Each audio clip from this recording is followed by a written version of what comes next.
Which is a good pivot point into the second noble truth, which is that there's some cause or there's a root to the unease or the dissatisfaction, the suffering, the stress, and then just a little bit of summary on yesterday too. Just so we all experience this state or this place, and we could say that it's really anything that allows us not to kind of be at peace or in a state of equanimity is the first noble truth.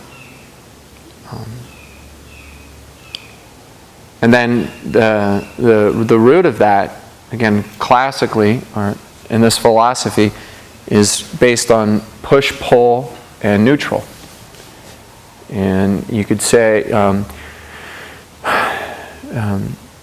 push is aversion, and pull is passion, and indifference or neutral is ignorance. And the way that it's symbolized is the wheel of life. And those are the kind of three root kind of emotions that kind of turn the wheel of our mind. What I want, what I don't want, and I'm not really sure what I want. And so as you kind of practice a meditation practice, an awareness practice, something that helps you become more aware of the way that your mind turns, you're pretty much so going to become aware of, if you focus on kind of what's going on, you're going to find that there's, underneath it, there's one of those three energies that are kind of perpetuating whatever's happening. So, three examples, three just kind of basic examples is being on retreat. It's like I love being on retreat, the food is great, I don't have any stress. I don't want it to end. I really don't want to go back to the cold. I don't want to go back to the problems. I don't want to go back to that stuff. You're trying to hold on to something. And guess what? The week's going to be over. Yeah.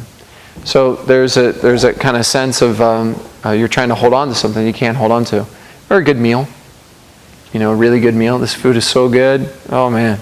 And most of us will eat it faster, right? So it's like, but we're trying to hold on to something, good party. But we're trying to hold on to something, maybe like physical. A bigger picture. I'm trying to hold on to my youth. You can't. It's going to go. So another example, something that we don't want.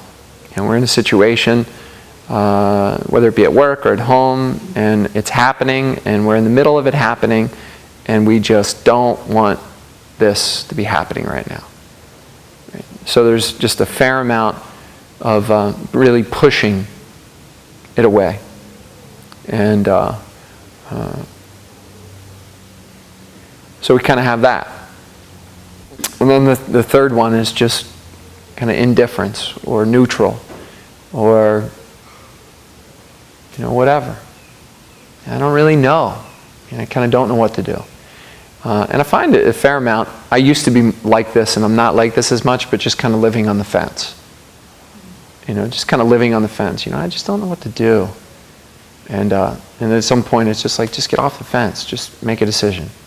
Either do it or don't do it, but stop kind of belaboring this kind of indifferent feeling of just kind of hanging out there. And so they're often termed the three poisons because they poison our experience. So, things are going to happen that we're not going to particularly want, and things are going to happen that we particularly want, and we're going to be in these situations where we're not really sure. And these are when as we're kind of in a situation where we can kind of feel into that one of these energies is kind of happening, and we're attached, and all of a sudden we kind of use our practice. This is where the rubber hits the road, and we realize that one of these kind of three energies is kind of taking place. That's where the kind of rubber hits the road. That's where the meditation practice comes in. And you become aware that one of these three things is kind of going on right now. And the first thing that I tended to do when I first started learning is like, then I kind of go to war against it. And then that goes against the very idea of patience and gentle and a little lighthearted or humorous. I'm doing it again. I'm trying to hold on, I'm trying to push it away. Right? I'm indifferent. And then instead of trying to push it away or suppress it, just trying to feel into it. And in the process of trying to feel into what the root of the emotion is, or the root of the pattern, is the beginning of learning to work with the pattern or the emotion or the thought in a more skillful way.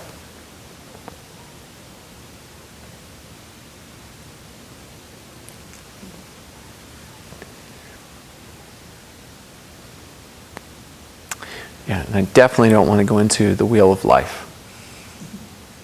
I don't think I can teach that, But that goes deeper. But so these three emotions, it's the wheel of karma.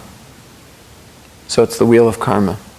So our lives kind of just go in a kind of very habituated pattern, and breaking the cycle is really challenging because we've been building it. We're building it, and the things that we want and don't know what we want have been kind of going on for a pretty long time. And then being able to notice that and to start working with it, right, is the very essence of this practice. Changing it requires a Herculean effort, unflinching conviction, immaculate discipline. Because otherwise, it's just going to keep going. It's just going to keep going.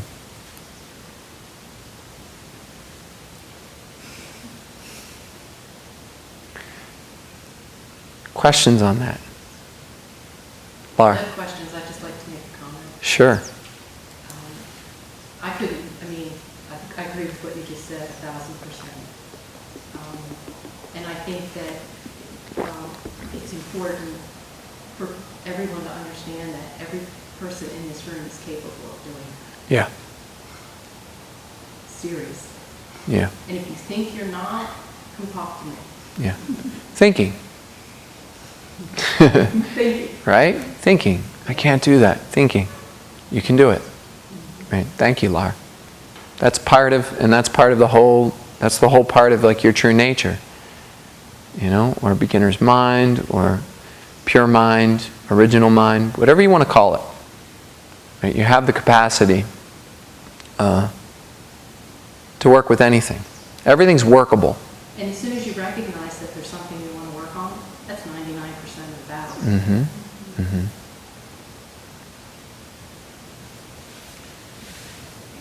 Nance? We were just talking about at lunchtime our likes and dislikes of food.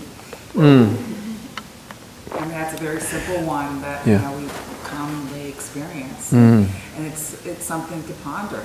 Why do I dislike lima beans? And through this practice, it's from a childhood experience I had that I carried on for 50 years until I just saw the pattern of it.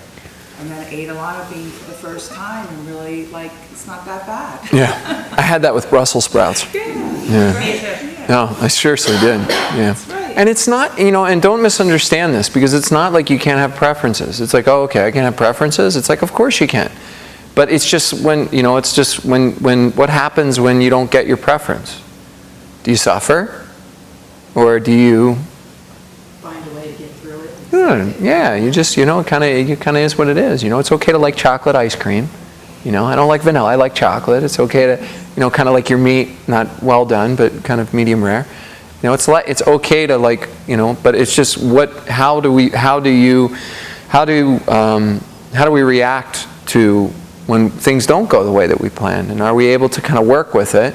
Or is our mind kind of pretty rigid on kind of what we want? And if it doesn't come out, then we get kind of cranky. You know?